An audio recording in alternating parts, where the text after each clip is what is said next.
mga friendship, ito po ay training video at hindi for sharing sa Facebook. Alright? So, i-discuss natin friends, paano nga ba ang pag-uumpisa na mag-real estate agent. So, heto mga friends, ang kailangan lamang po natin ay umattend ng training. Marami po tayong iba't ibang klase ng training. Pero ang number one or ang pinakaunang training po natin ay ang ating virtual free real estate training. So, heto po, dinidiscuss namin kung ano po ba yung gagawin natin in general at magkano ang kitaan. Siyempre, di ba? Kaya nga tayo nagpa-part-time kasi gusto natin kumita. Kaya dapat umpisa pa lang alam na natin yan. And ang next training po natin ay VFreta 2 or social media marketing.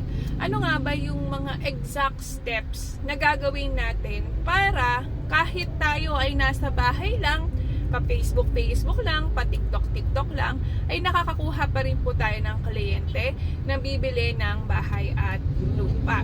And then meron po tayo mga sales training, closing training, skills and technical training na yun po lahat ay libre. Kaya po kayo na lang ang kulang. Lahat po yan ay virtual or via Zoom lamang ginagawa. Number 2, kailangan nyo pong sumama sa site orientation or tripping na libre lang din, friends. Ang tripping mga friends ay kung saan dadalhin namin kayo sa mga pabahay or condos na ibinibenta natin para mas matututunan nyo paano ba siya ini-explain. Tsaka legit pa siya, diba? So, mas maganda kung makikita nyo ng actual yung ating property. Makikita nyo kung paano ang biyahe, no? Gaano ba talaga ka-accessible? Or gaano kaganda yung property? Ano-ano yung mga lalapit na hospital or yung mga key establishments na kailangan mo para mabuhay ng komportable.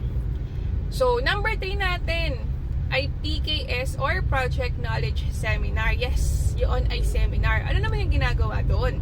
Ang ginagawa doon mga friendship ay nagdi-discuss po ang mga developer tungkol sa kanilang properties, bahay man yan or condo. Siyempre friends, para po tayo ay makapag-offer ng mahusay sa ating mga client, dapat alam natin ang proyekto. Ito po ay normally online, via Zoom or Google Meet or Microsoft Team at libre din po ito. So makinig po kayo para at least kapag tinanong kayo ng mga kaibigan nyo, saan ba yung mga pabahay na meron kayo? Diba? Or magkano ba yan? Meron po tayong isasagot. And then, yung ating general meeting, kailangan po kayo ay mag-a-attend ng ating general meeting para po alam nyo ang ating mga updates sa internal process, yung mga incentives natin, discounts, promos, para po kayo ay updated.